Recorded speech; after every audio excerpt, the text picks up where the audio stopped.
What the fuck is going on, everybody? How you doing? So glad to see you guys. It's me. I'm here. So it must be Tuesday night. We've got a hell of a show going on. I'm so super excited. I Our guest tonight is fantastic. Let's go to Facebook real quick. Make sure that everybody can see what we've got going on because I want to see all your comments, your likes, your shares, all that kind of stuff. Let's make that happen. We're gonna make this bad boy public so that I can see what you guys have to say. So when you talk shit about me, I can answer back. um, yeah, guys. Yeah. So like I said, comment, tell us what's going on. See, Brian Manel, dude, I know you're gonna have questions tonight. I can feel it. I think Wendy is. Is that supposed to be for me? Oh no, I think that's for her. Okay, so I think you're gonna definitely have some questions tonight. We have such a good dude. David Byrne is in the house. I've met him several times before. Such a great guy. Writer, publisher. He's just done so much amazing work. Um, Steak, The Couch, Canceled. I'm sure there's other things that I don't know about, and hopefully we'll discover them here. So it does look like we got a good chunk of people here. No one's talking except for Brian.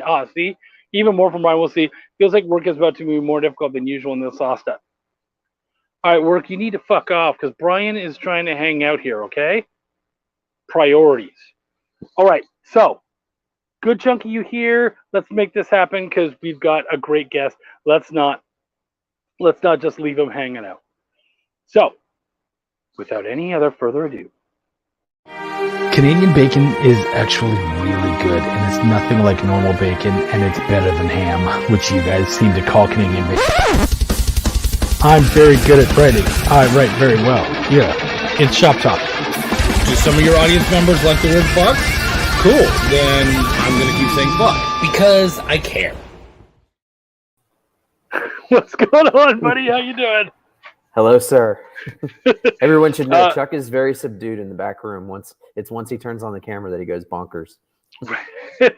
I'm all business and shit, and then I come out and bam.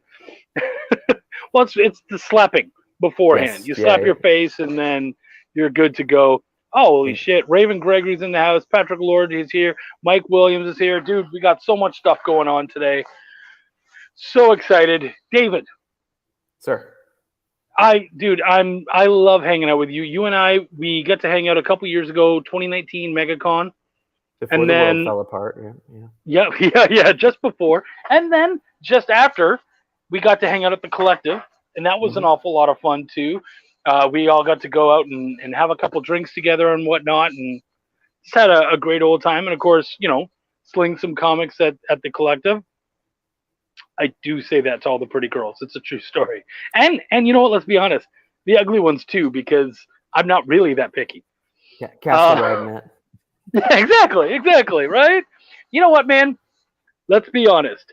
A 6 is going to treat you way better than a 10 every day.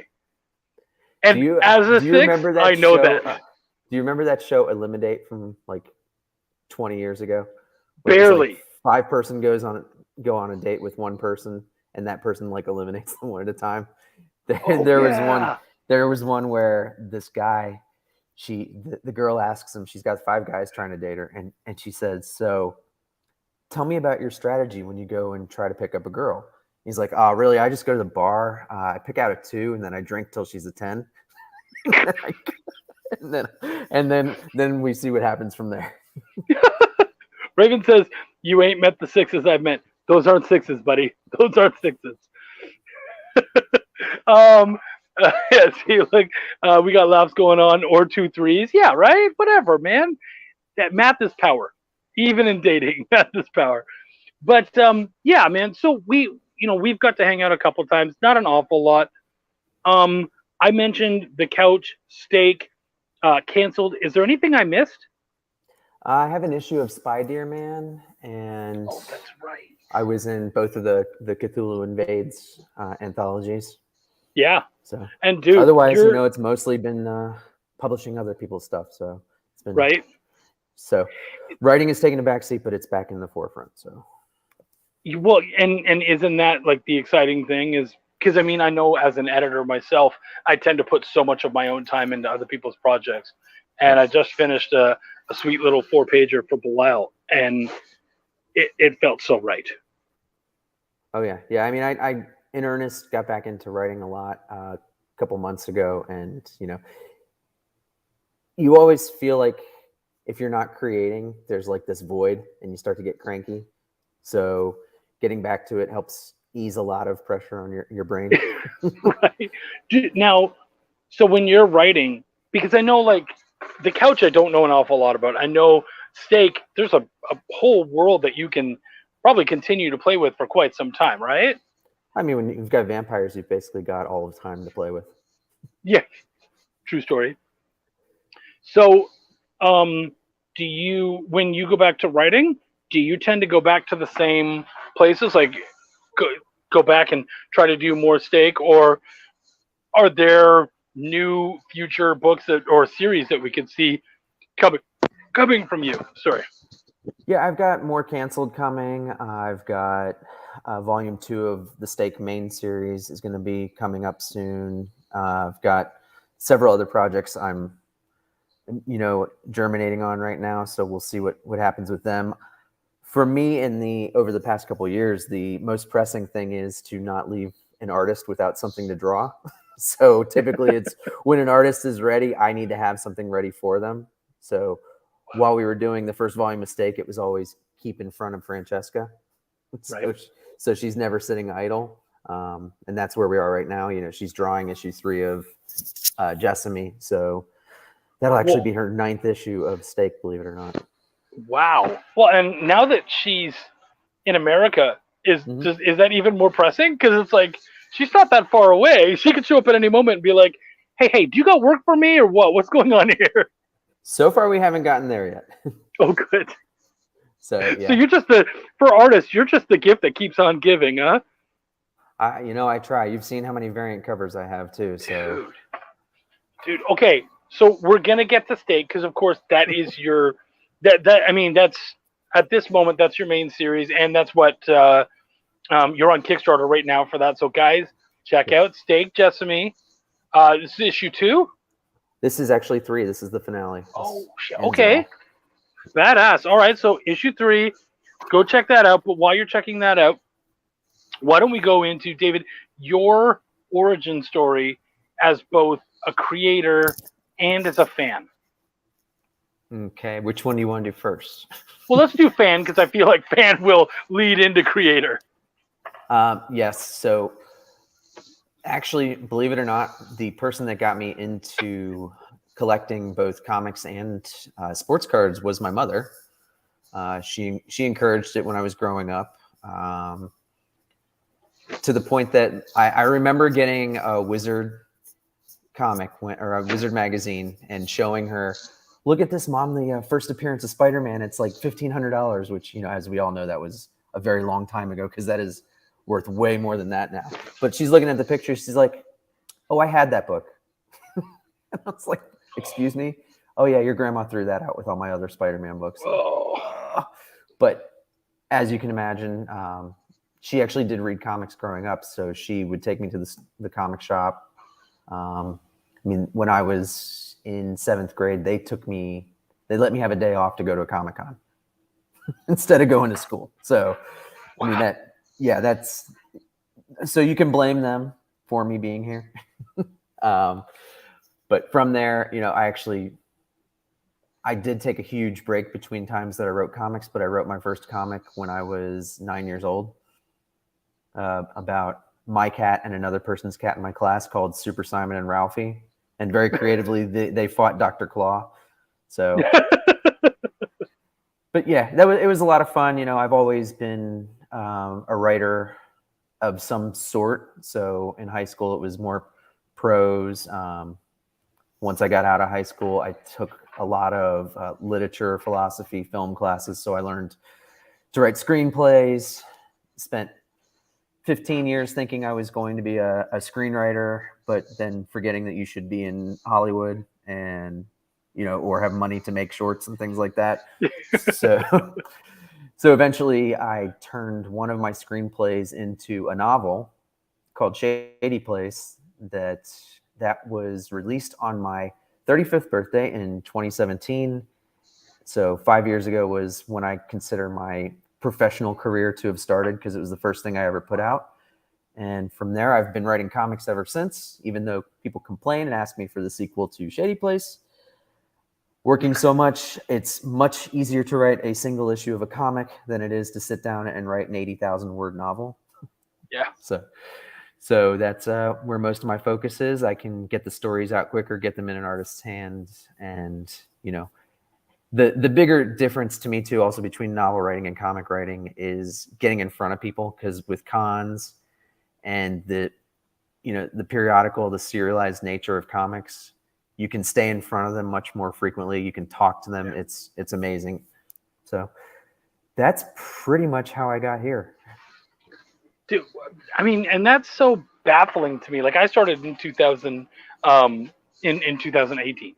So the fact that you've come in strong as well, and just, I like to say as well, but you've come in strong, and you've done this stuff. And again, like in a short period of time, you've been able to like move up, and I mean, your Kickstarters are ridiculous.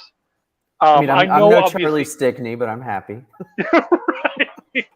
Well, I mean, and I'm sure Charlie Stickney is saying, well, I'm no young Rippa, but I'm happy. Exactly. So we all have someone to look at and go, oh, fuck, look at that guy. All right, well, maybe next one. Yeah, and also as long as Polito's there, we've all got something in the comics realm to look up to. No, it's so true. Yeah, absolutely. And I mean, of course, then there's the celebrities who step in and whatnot.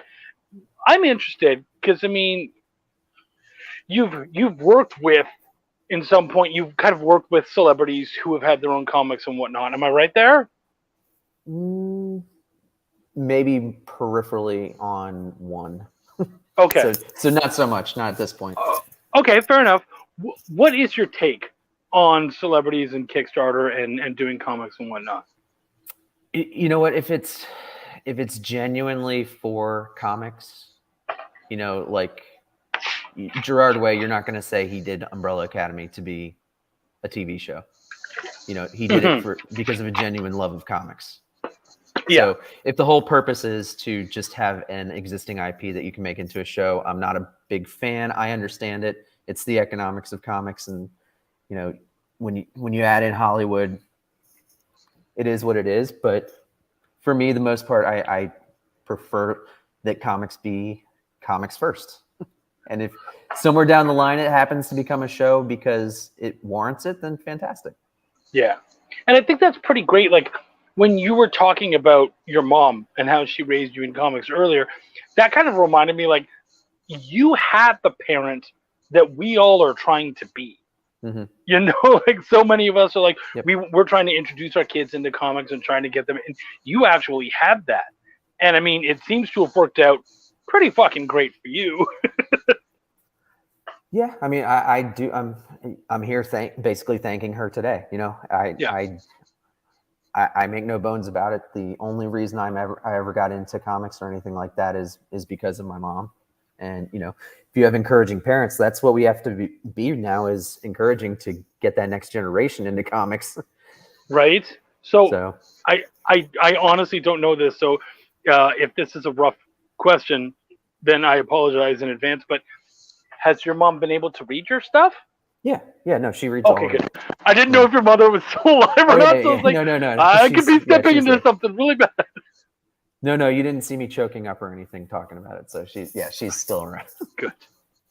Right? She's one of my biggest supporters. So. That's wonderful. Is there anything that you've written where you're like, Mom, you don't need to read that one? No, you know what? No. Because, I mean, she's a modern American woman. She gets off on murder porn. So there's not much I can do to shock her at this point.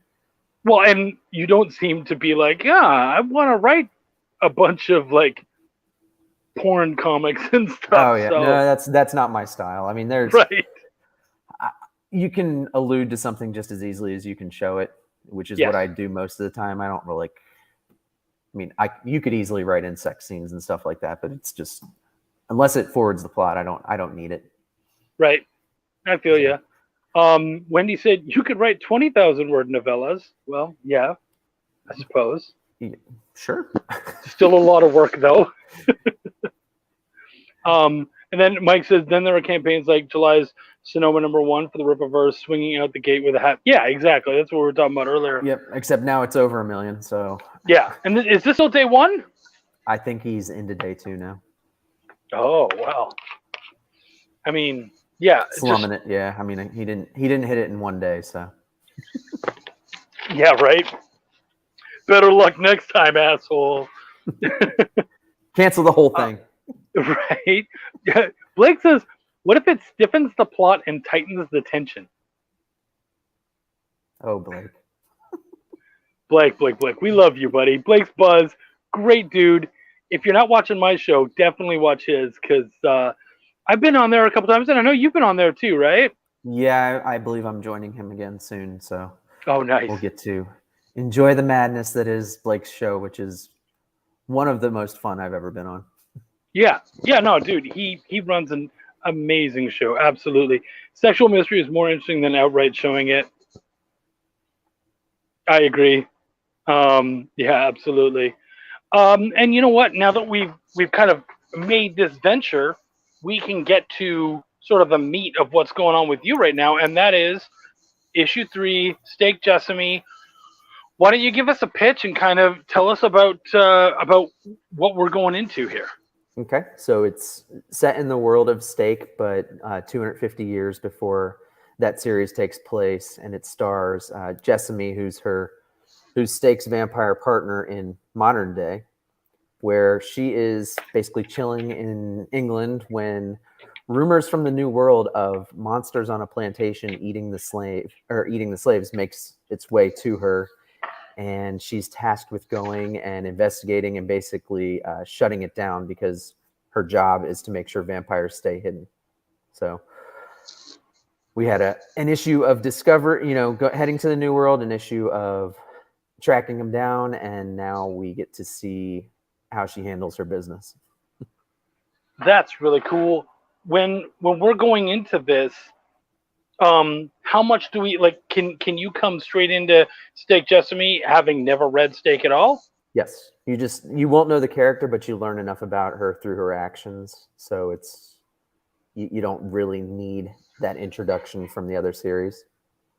But of course, once you've read it, you're gonna want it. Like you're gonna want to. That's the idea, right? Like they're gonna be like, "This was cool. What's going on everywhere else?" Yep. So as you can imagine, if you go to the campaign, you can actually pick up the trade paperback for Volume 1 of Steak, of course.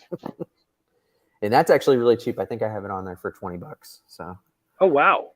Yep. Which 176 pages. I think that's a pretty good deal. I think that's an amazing deal, especially since most like 24-page books now are around $5. So that's pretty solid. So yep. And then the total pages for the Jessamy series, the 3 issues, ends up being 75, I believe. So. Lots of story there, and you can get all 3 if you missed. And Blake, holding back, says, and the trade is gorgeous! I have to agree with that. We actually used a really nice soft touch cover, which feels velvety and smooth. And Francesca colored one of our interior pages, and it ends up looking pretty crazy.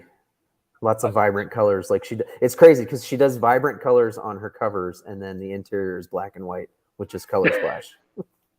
So, and that's funny. So I haven't taken a look at this new campaign yet, but one of the artists that I was introduced to because of earlier issues, I believe, was it's Jay Ferguson. Mm-hmm. Holy shit! His paintings.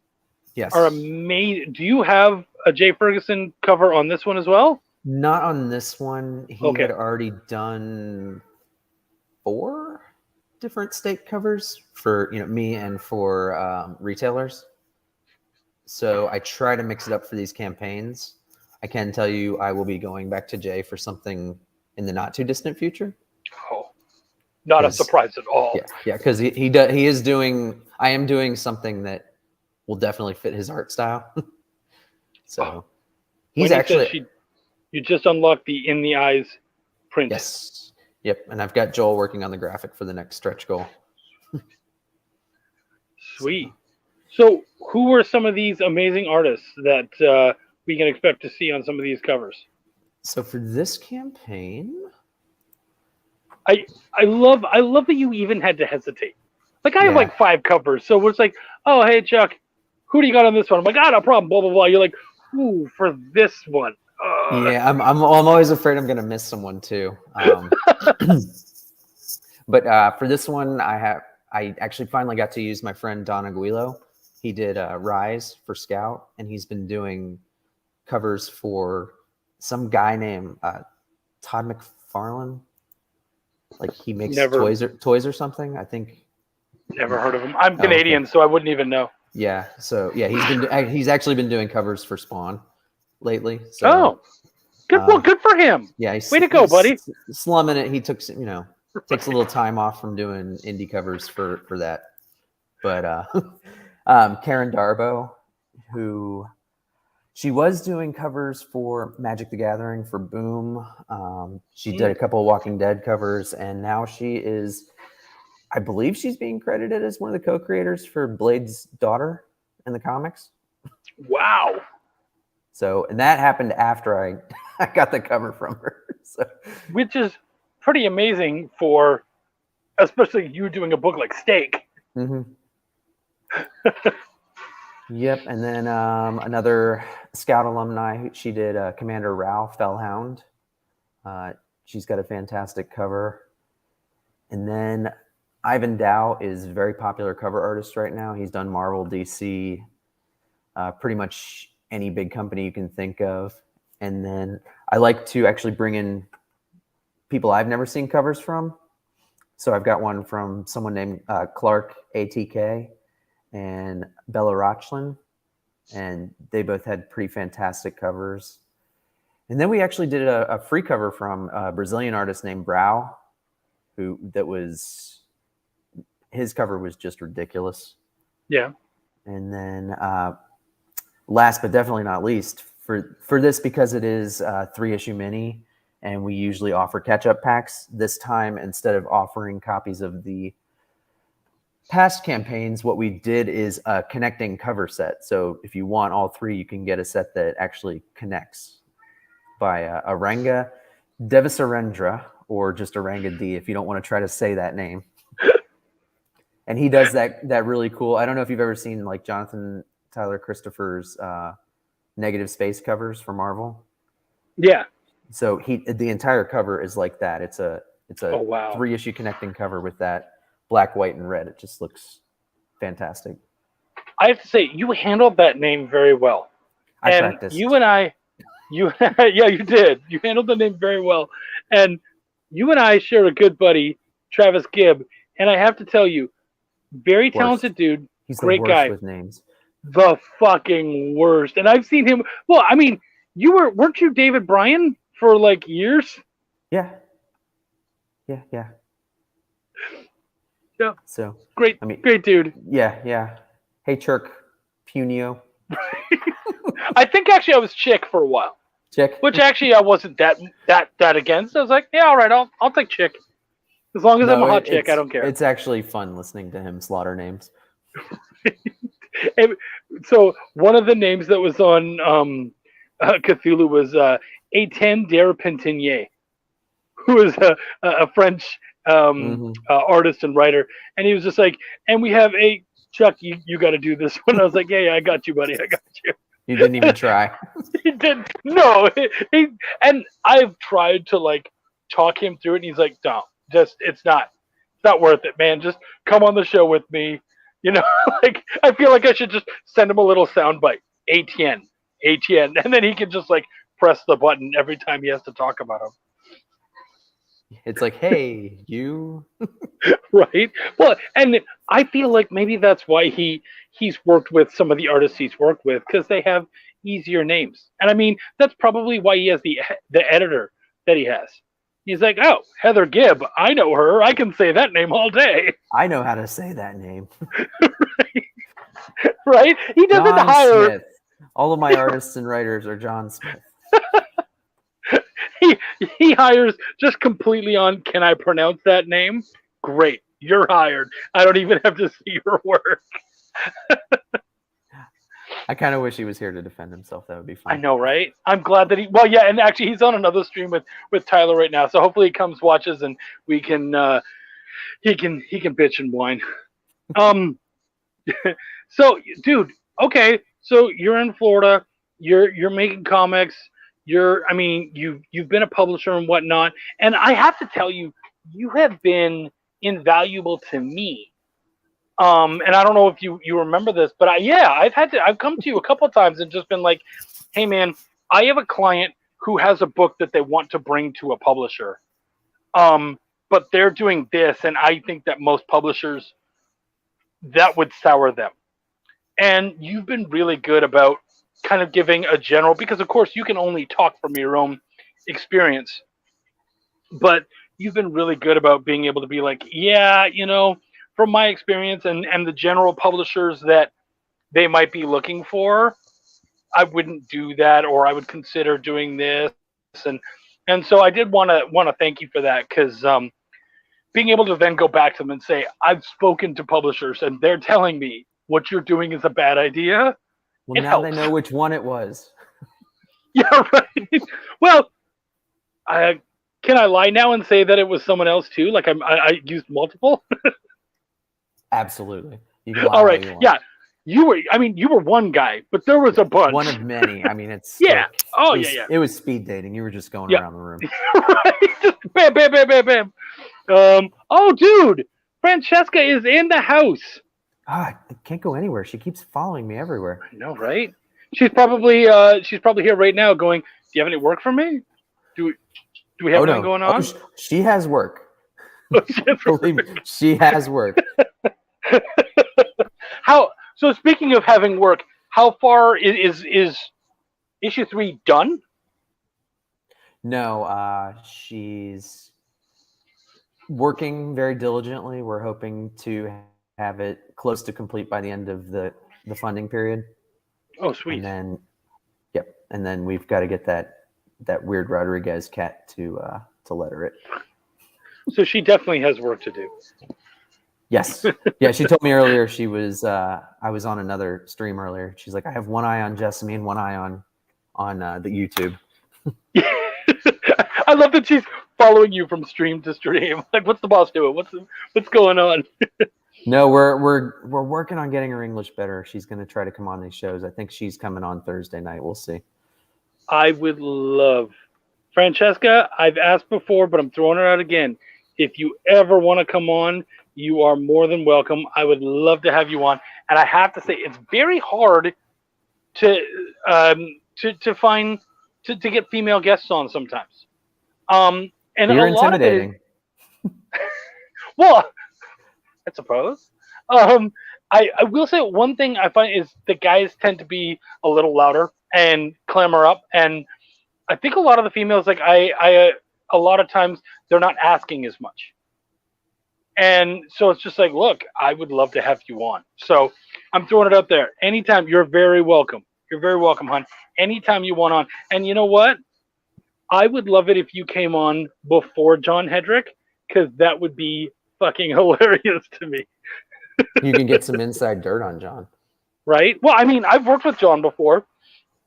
I edited his Freak Show Night, which I thoroughly enjoyed. We had a really good time with. But yeah, man, having you on before John, and John and I have worked together and been buds for a while, actually would be pretty funny. Yeah, have them both separately and then bring them on together. You can right? You can do like a newlywed game. Ask them questions separately and then see how they answer. Dude, that's perfect. Well, and it's funny you say that, because Wendy and I just did a show right before this. I literally went from one show to this, and it was her and I together talking about talking about Wendy's book Viscarian Tales, which is on Kickstarter until Thursday. So check it out. And oh my gosh, December Lace, absolutely love her, and she says steak is awesome. No, you're awesome, and you're a wonderful supporter of indie comics. She isn't. Dude, she's so amazing. Now, I heard a rumor that you and I are going to be in the same place soon. You're going to be at C2E2. That is correct. Dude, and I think the lovely December might be there too, which would be fantastic because that's her general stomping grounds. Yeah, I'm looking forward to it. Initially, I didn't get in, and then I got a waitlist table. I was stoked. Same here. Yeah. Now I'm trying to figure out how I'm going to get books there because I usually bring a ton of stuff, and it will not fit on a plane. No. Yeah. Well, I mean, I know a lot of people like tend to do FedEx and all that kind of stuff, but you would have a lot to send, wouldn't you? Yes. So I have to be selective. So yeah. I may try to hook up with an artist who's there and see if we can do an exclusive, but I'm already running out of time for that. Right. Yeah. Yeah. Dude, it's less than a month. Yeah. Yeah. San Diego's next week, which I can't believe. Are you going to be at San Diego? Mm-hmm. Oh, damn. Good for you. David is Dan playing this. I mean, see, December just said ship them to me. If I can ship you stuff, I have a badge, an extra badge. So. Dude. And folks, that's how you do it right there. Making connections. That's brilliant. Oh, I love that. I love that so much. And yeah, December's great. I've been on so many shows with her. And guys, check out her poetry because she's actually an amazing poet. I say actually. No, she's an amazing poet. There's no reason to add any other words to that. And you guys would be very lucky to check out her stuff. She's amazing. I know she's got some stuff on Amazon. She's been a part of some anthologies and whatnot. So. Yeah, I only caught the tail end, but you had a good interview with her. I want to say a few months ago. Yeah, I did. No, and she's amazing. Yeah, see, even Chris, man. Now, okay, guys, we're here for David. She is awesome. You're correct. Let's bring this in. Nope. See, I love you, girl. You know defer. Take the spotlight off me and send it away. Right. Just for a minute, take it away from you. We'll give December some love, and then we'll bring it back to Dave. So, I mean, you've worked with so many amazing artists, and you were always trying to try out new artists and whatnot. Is there someone, and I'm not talking about the like Mark Silvestris and that kind of stuff, but is there someone that you're already looking ahead to going, man, I haven't worked with you yet. I'm really excited to work with that. Any names that you're able to drop? You know what? I'm gonna go a different route than you would think. He is fairly well known in comics, but it's because I went to high school with him. He keeps telling me he's too busy. It's Paulo Rivera, who has done a ton of work for Marvel. He's done some of their actual movie posters. He's done books for Dark Horse. He worked on Hellboy. But he does all painted covers, gouache style. It's one of those things where, like, even when I did my first book, The Couch, before it was ever drawn, I was already trying to get him to do a cover for me. He's like, he always tells me, he's like, I've got 2 years worth of commissions that I'm backed up on. And I'm like, all right. One of these days I'm going to pull I knew you back when you had braces. Right. Well, and now you get to be like, hey, I'm starting to be a big deal. I don't know if you noticed, but I got into C2E2 and San Diego. Thank you very much. Oh, I'm just going into San Diego. I didn't get a table, but I didn't try. To be fair. Oh, okay. So you're going there as a fan? Yeah, I'll be at a few booths, but I'm going to kick around and network and stuff. San Diego is a great show for that. Yeah. Would you rather be at a show as a presenter, as an exhibitioner, or would you rather be there as a fan? I like doing both. Yeah. So I'd like to go as a creator, but have time to actually go around and do stuff. So I guess that's where you have to get vendors to bring you as a guest so you can sit at their table for 2 hours and then spend the rest of the show wandering around. Right. Have you ever been able to find it? Because I will tell you straight up, I cannot find that balance. My anxiety fucking goes nuts. And when I leave the table, I'm like, no, you need to get back to that table because you just missed 2 sales. Yeah. So do you are you able to get away from your table at all? Or are you just like, nah, man? So I can tell you exactly how it went at Heroes. I was there with Ashley. She was manning the table. I'd be like, okay, I'm going to take this opportunity, this lull to go talk to some of my friends in Artist Alley. I'm not kidding. 4 times in a row, I left. I got halfway into a conversation with someone, and I get a call from her. Hey, can you come back? So it's very hard. Oh, are you there, Chuck?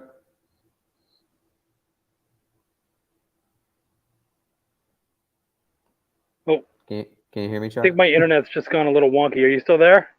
I'm here. Are you there? Oh, crap. You're blurry and not moving. I can hear you. Can you hear me? I can hear you.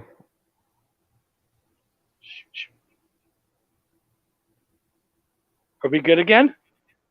I think so. Are you good?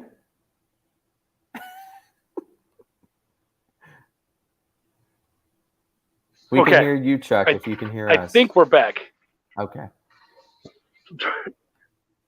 I don't know if we cut out or not. Could you okay. hear me? I can barely hear you, but the important part is you can hear me. Yes. I can. Way more important. I can hear you a little bit more important. I just got a message. Right? I just got a message from someone, and they're like, "You can't hear him because he's speaking." I'm like, "Okay, thanks, Chris. I appreciate you, bud." Yeah, I can't watch the feed, so I don't know what other How people about can see. You speak to this then? Right? I can't help who I went to high school with, Blake.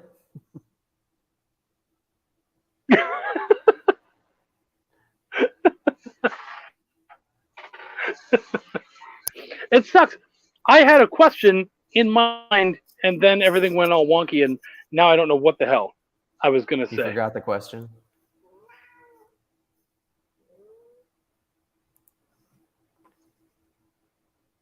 Chuck, we got to get you better internet, buddy. Oh, shoot. Yeah, things are not terrific. Yeah, I know, dude. It's time to upgrade. So you know what? This would probably be a great time. Why don't you tell us a little bit more about the Kickstarter, and really just let everybody know what's going on and what they can expect from it. We are 5 days in. We are well overfunded. We've just unlocked our 3rd stretch goal, and we'll be going until August 8th. That's a little longer than I usually like to run, but with C2E2, I wanted to go ahead and make sure that the campaign was still going and that people would have time to go home and check it out the next day. But you can get all kinds of crazy stuff. We've got regular covers, full art covers, foil, metal, and this time we've Wendy, introduced what are you doing? An acrylic cover, which is... It's really cool. It's painted on or printed on the front and back of the acrylic, so you have depth to the image. It almost looks 3D. And you can, if I didn't say it already, you can actually catch up with the 3 covers. And then my favorite for this campaign and all the campaigns is, with the book being set in the 1800s, we have what's called an archival edition that has a faux leatherette cover, and the interior is actually printed on a parchment paper. And you can come to the campaign if you don't want to look up the crazy Kickstarter so cool. URL. Oh, Chuck, you are in and out. But you can visit the campaign at www.stakecomic.com. You back? I think you're back, Chuck. Speak. I think it's sort of back. Yeah. I'm here. I had to.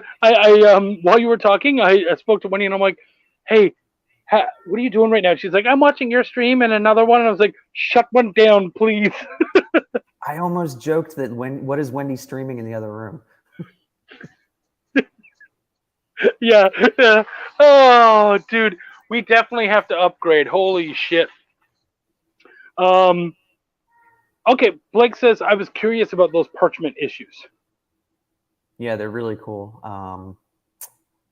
I wish I had one in front of me, but basically, I take all the color out and print it. It's printed on it's a faux parchment paper, so it's a little sturdier, but it's a kind of gives you the feel like you're getting an old book.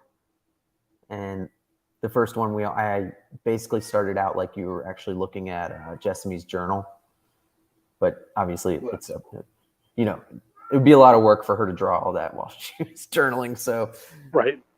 but yeah, no, they're really cool. Everyone who's seen it thinks it's like super cool. I think it's one of the most fun things I've ever done in comics. And then, Well, I mean, we have. Go ahead. that's the nice thing about being independent, though, right? Like we get to play with a lot of stuff and innovate in a way that mainstream doesn't tend to do as much. Yep. Yeah, the thing that's going to be really fun is I'm going to do a leather bound edition for the full story. So instead of it being a leatherette, it'll be an actual leather cover. Is that for the trade of Jessamy, or is that for like an omnibus down the road? Okay. No, it'll be like an 80 to 96 page or something like that. That's so badass. And I'll try to do it in both the parchment and regular paper. So Brian has an interesting question. Sorry, I had to be away for a bit. I guess speaking on Kickstarter, though, are there a different set of challenges associated with creators who are usually very successful compared to new creators? Yeah, totally. Because you can see with established creators, we're usually able to fund on the first day because of already having that backing and following. So my first campaign, I think I had 38 backers, and it was obviously leaning heavily on friends and family because it was literally the first thing I ever made in the comic industry. So it just takes time. Getting frustrated is very easy, but you shouldn't if you're new.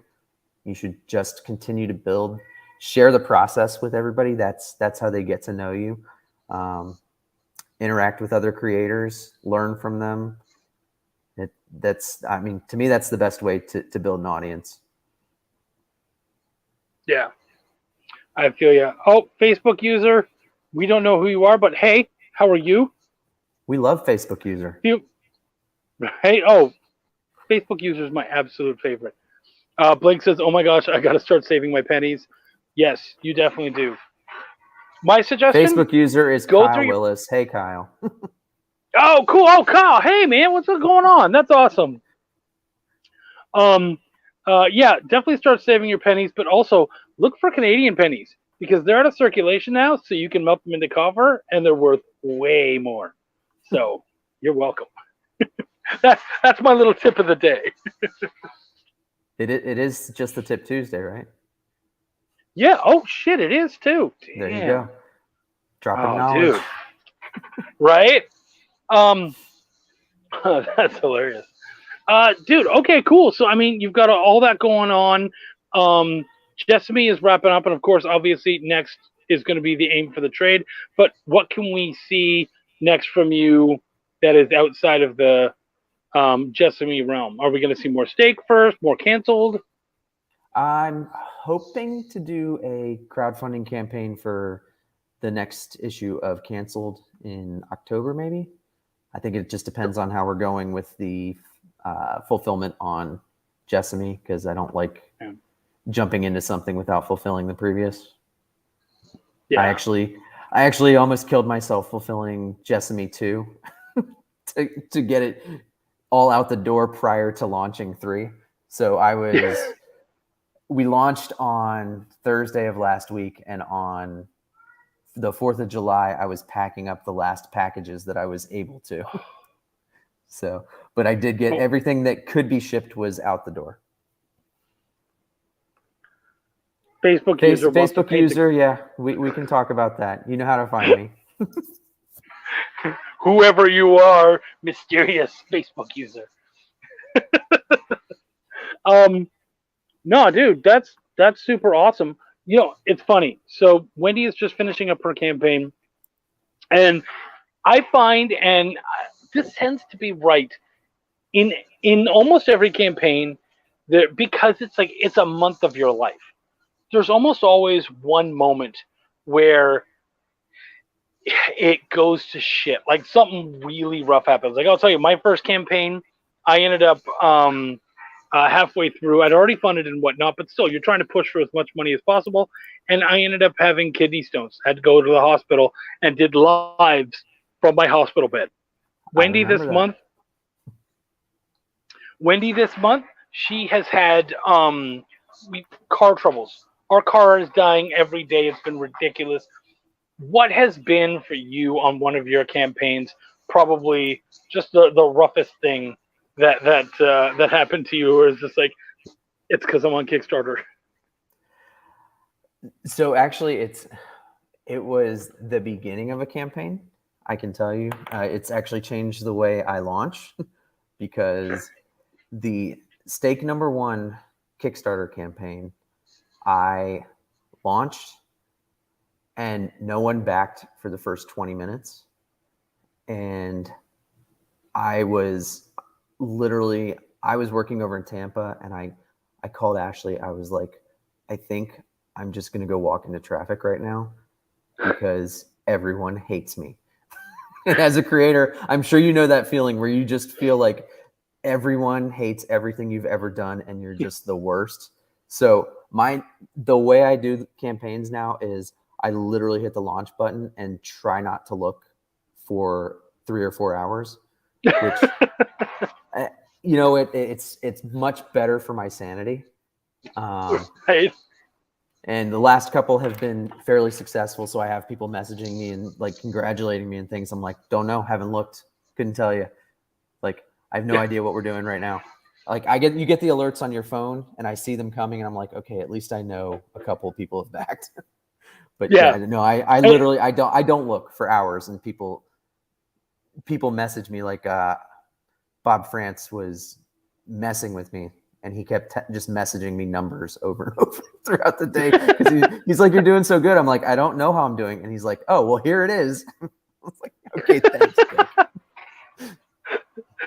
You know that I don't know on purpose, right? Like I could check just like you can. I'm choosing not to. Well, yep. And it's funny because you and I launched Belial 2 the same day that you launched that first Jessamy. The first Jessamy did fine. It was the actual stake. So I did remember that moment. Yeah. Oh, okay. Yeah, because I do remember that, and I was like, oh man, that's rough. Yeah. Well, I mean, it still ended up funding on the first day, so it ended up being okay. But good grief, talk about like just pain inside. Now. Yeah. I don't know if this is the case, but I don't know if you've noticed every once in a while Kickstarter just randomly goes down. So I never even thought about the fact that it actually could have been a Kickstarter issue and not me. It totally could have, right? It was definitely me.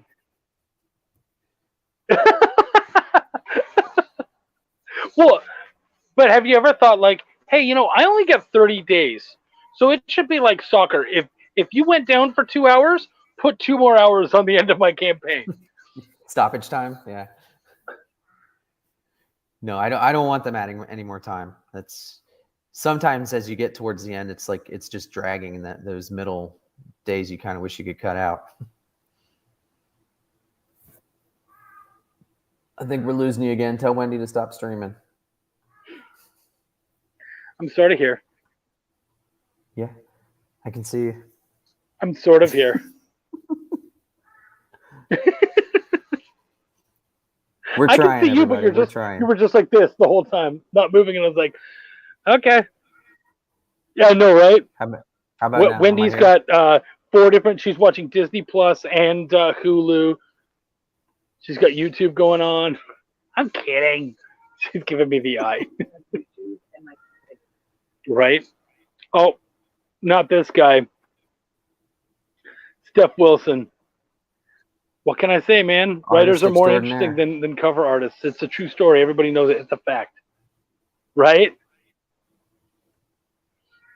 That's true, Blake. You are always sort of somewhere. Might need to rebrand the show. I think it's had enough branding for one day. Um, so since we are having some of those technical difficulties, and we have been able to talk a fair amount, is there anything you wanted to? Eric says, "Leave Wendy alone. She's an angel." True story. That's fair. Um, is there anything that you wanted to say, David, before we head out for the evening? No, I mean, I'd appreciate it if everyone took a look at the state campaign. If you can't afford to back, please feel free to share. That's just as good. We love when people share out what we're doing. Yeah. And, like Chuck mentioned, I am always available if people have questions about the publishing world and things like that. I'm pretty accessible, so don't hesitate to reach out, especially new creators. That may have been the worst thing I could ever Awesome. say. I might Dave, get thank you so flooded. much. Well, wait 20 minutes, nothing will happen, and then you'll get flooded. No, Dave, thank you so much. I really appreciate you coming out. Seriously, good luck. You guys are doing fantastic. I love checking out your stuff, and super excited to see what more comes out of you in the future. Well, thank you for having me, and we will definitely need to do this again sometime. Absolutely. I would love that. Guys, thank you so much for coming out. Next week, I might just have better internet. We'll see. In the meantime, if you happen to be in the Houston area this weekend, I will be at Comic Palooza at booth 2825. Please check them out. Dave, are you at any shows this weekend? I am not.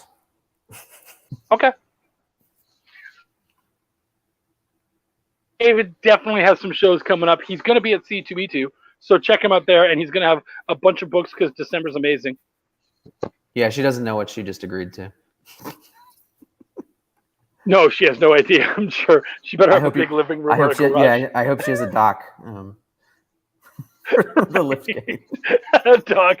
That's great. I'm sending a pallet. All right. Thank you guys so much. I really appreciate you coming out. We will see you next week. In the meantime, Viscarian Tales is ending in just a couple days, so please check that one out before it's gone. My name is Chuck, and I give a fuck. Take care, everybody.